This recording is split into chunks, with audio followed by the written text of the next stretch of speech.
In this video, we're going to reassemble the Elgin pocket watch that we disassembled and cleaned in the earlier videos in this series. We're going to start out with the mainspring barrel by assembling it and installing the new mainspring that I bought. Here's our empty mainspring barrel, and here's our new mainspring. It comes installed in a metal washer that keeps it compressed, and so we can lay this directly on top of the mainspring barrel and just push it in with our fingers. That way we don't need a mainspring winder to install this. Okay, I'm going to push this in with my fingers, and it should go in by itself. May need to use a tool to help get all the coils in, but we'll see how it works out. And notice that I've made sure that I put it in with the right orientation so that it unwinds the correct direction just like it did originally. So when you take one of these apart, you need to make sure you remember which direction the mainspring went. And there we go, it's installed, ready to go. Now, the next thing we need to do is attach the barrel arbor. To insert the barrel arbor, I've put one end of it into a pin vise. Now there's two ends to the arbor. One end is the end that has the square cutted part on the top where the ratchet wheel attaches. That's the part that needs to go on the outside of the pin vise, as you can see here, and it will go down into the barrel arbor from the top. So we're gonna, because this is actually the bottom of the barrel. This is gonna be the top one that's installed in the watch. So the part with the square end will need to stick out through here. And what we want to do is we want to get it stuck in there in the inner coil of the mainspring so that we can turn the pin vise then and capture the mainspring on the hook on the arbor. And this can be tricky to get these in there because the inner coil of the mainspring is usually smaller than the arbor. All right, I finally got it in. I had to do this off camera, but it was kind of a pain, but I got it in there, and you can see the arbor is now surrounded by the inner coils of the mainspring. So if we were to turn this, it would start winding the mainspring. Now we don't want to do that now. We just wanted to get the arbor in place. But if you look at the other side of the barrel, now this is going to be the top when it's installed in the movement.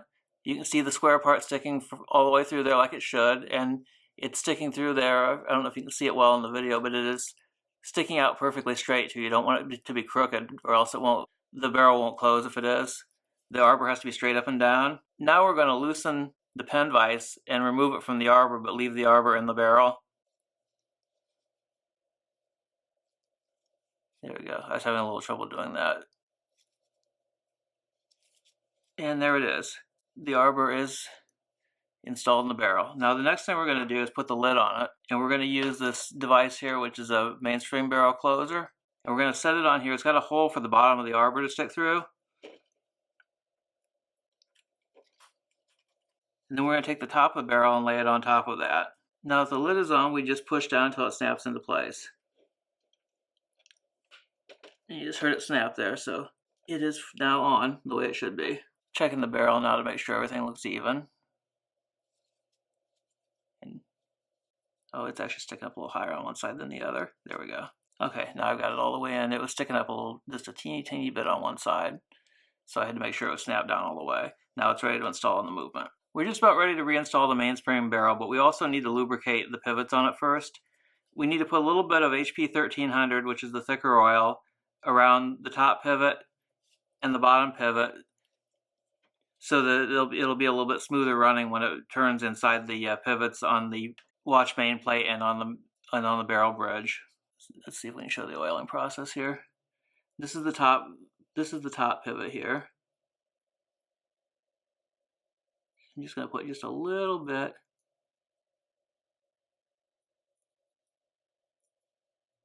around the pivot. You don't want very much, just one little drop of it's enough. Now we're going to do the same on the bottom.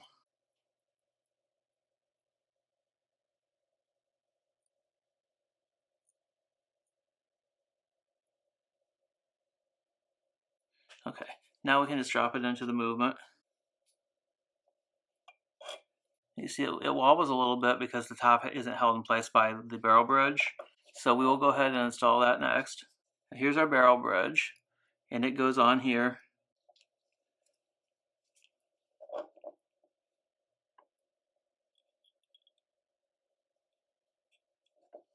Just like that.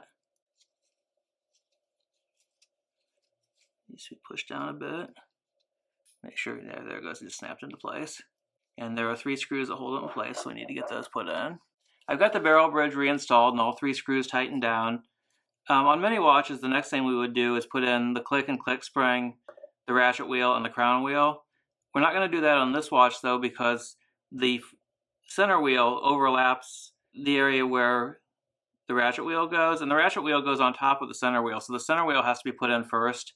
So I'm going to put in the escape wheel, the 4th wheel, the 3rd wheel, and the center wheel first before we put in the ratchet wheel and the other winding mechanism stuff up here.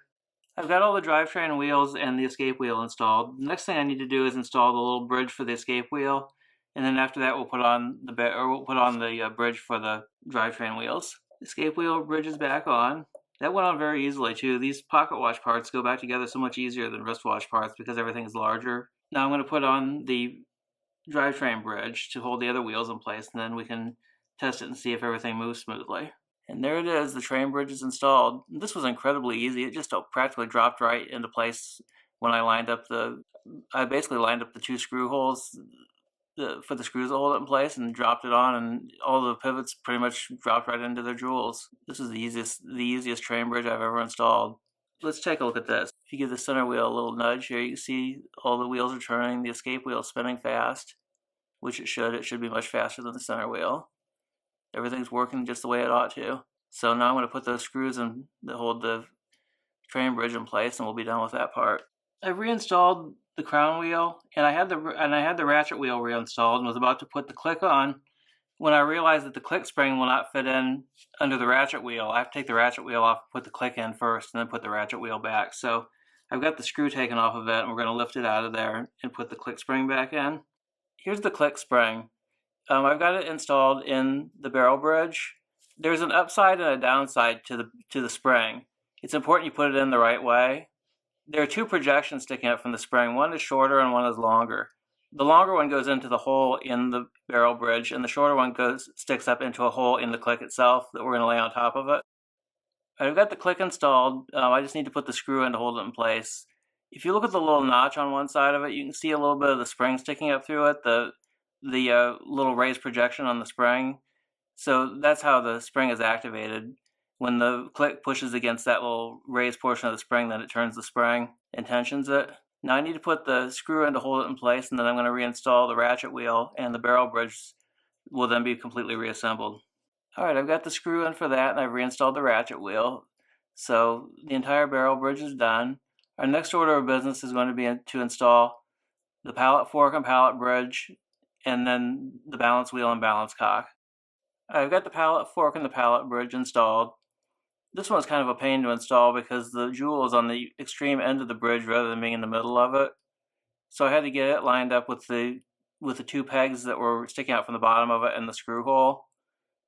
But I did finally get it in. Now I'm going to install the balance cock and balance wheel. The balance wheel and the balance cock are reinstalled now too.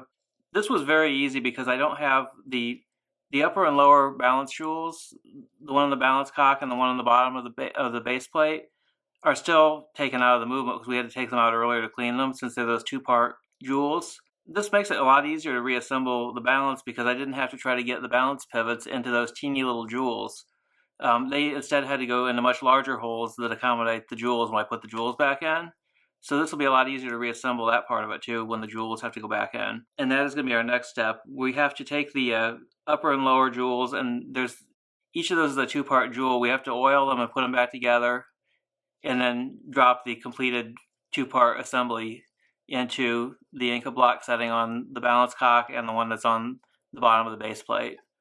And once we have that done, the entire escapement will be reassembled, and the watch can be wound up and actually run and tested to make sure that it will run once it's wound up. Because before this, when it was wound, the escapement wouldn't work, the balance wheel wouldn't turn. And I think it was just because the movement was very dirty. So hopefully that will be all that we needed once we get it put back together and lubricated. Once I've tested it and made sure that the balance wheel starts turning when we wind it up and that the escapement is working correctly, then we will turn it over to the dial side of the movement and put in the keyless works and the motion works. And then after that, it'll be time to put on the dial and the hands and recase it. So we're getting close to the end here. There was something very important I forgot to do before I put the balance wheel on. I should have lubricated the pallet jewels. And the way we do that is we take a very fine oiler and we stick it in there. This is actually easier to do if you can lubricate this before you put the watch together, and I forgot to do it before I put the pallet fork in, and I don't want to take it back out, so I did it while it was in the movement.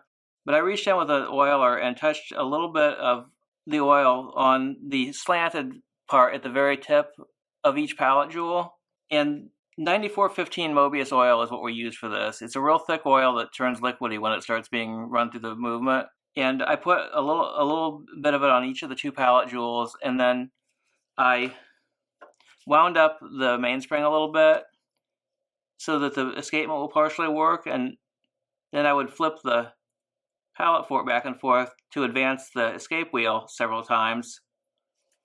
And then I put a little bit more on the pallet jewels and did this again, and I did this about 3 times, making sure it went all the way around the escape wheel. That way the oil would transfer from the pallet jewels to the tops of the escape wheel teeth, because you want them to be lubricated as well. And so this lubricates all of them and makes sure that the escapement will run really smoothly. So now I'm going to put the balance back in place, and then we can work on the jewels for the balances. Let's see if I can show the process of replacing the balance. The balance wheel has to go in this round slot here, but it has to slide in underneath the center wheel like that. And then it also has to go into that hole. There we go, it just dropped in. That's the hole it needs to go into to contact the jewels that we're going to put in there later. And then we need to turn the balance cock around to get it lined up with its screw hole. The balance cock has a screw, and it also has on the bottom of it 2 pegs that stick down into holes in the movement base plate to keep it aligned. We need to get it aligned where it needs to be and have the top pivot of the balance wheel going up into this area here where the jewel is going to go. And I'm going to have to look at that under a loop to make sure it's aligned, because I think that the screw hole and the points that stick down here are aligned correctly, but I don't think the balance wheel is in the hole, so I need to check that. All right, I got the balance in now. Everything was lined up except for the top pivot wasn't in the hole right, and I got that aligned in, so everything has fallen into place. Now we need to put in the jewels in the top and the bottom jewel positions for the balance wheel, and we have to assemble those jewels since they're those 2-part Incablock jewels, so we'll do that next. Here are our very tiny jewels. This is the cap jewel, and then this is the lower part of the jewel assembly, and lower part cap jewel. One of these is a little bit larger than the other one. The larger one is going to go in the balance cock, and the smaller one goes in the bottom of the movement base plate. And what we're going to do with these is we're going to put. I've got the cap jewel set now with the flat side facing up, because the top side of them is rounded like a lens, and the bottom side is flat. The flat side is what faces inward, and that's the part we're going to lubricate. So I have the flat side facing upward, and I'm going to put a drop of oil on each of the 2 cap jewels, enough to cover about 50% of the face of it. And then I'm going to pick up the lower jewel housing and just drop it right on top of that. And the oil will stick them together then, and through capillary action, it'll get sucked up into the hole in the lower part of the jewel that lubricates the sides of the spindle. And we'll also keep oil on the cap jewel, which lubricates the end of the spindle for the balance wheel. Now trying to oil these is going to be difficult to do on the camera, so I'm going to do it off camera. But that's the process. I'm going to use a very, very fine oiler, and I'm going to use Mobius 9010, which is the real light oil that's used for high-speed movement parts like the balance wheel and the escape wheel. I should clarify that too, because I mentioned using the 9415 to lubricate the escape wheel fingers. The 9010 is used to lubricate the escape wheel's spindles. The pivots at the top and bottom of the wheel, teeth of the wheel are lubricated with the 9415. So we're going to use 9010 on these jewels, and then once we get them put together, then we can drop them into the movement. Well, I got this completely assembled and wound it up to see if it would run, and it would not run. And so I started looking at it and trying to figure out what the problem was. Everything looked like it was correct. Before I put the balance in, I had tested the gears in the powertrain, and they all spun freely. The mainspring is new and is working right. So I thought, I could move the balance wheel with my hand, with my fingers. I could make it move back and forth, but the pallet fork wasn't moving.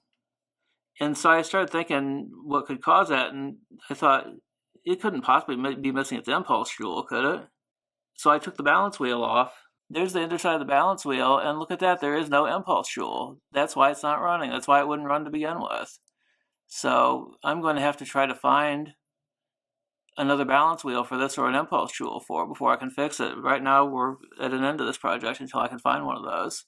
That's really unfortunate. I like this watch, but I don't know how somebody could have managed to lose that, but it was like that when I got the watch, because when I tried to wind it up when I first got it, it wouldn't work either. So I assumed it was just dirty, or there might have been a bad mainspring or something. But we fixed all those problems. I've cleaned it. I've relubricated it. I've installed a new mainspring. Done everything. So this was the last thing I could think of, and I pulled that off, and there it is. So that's the end of this. That's the end of this video. If I do happen to find one of these parts, I'll make another video showing the installation of the balance wheel and the process for regulating the watch and everything once we get it back together. If not, this is the end.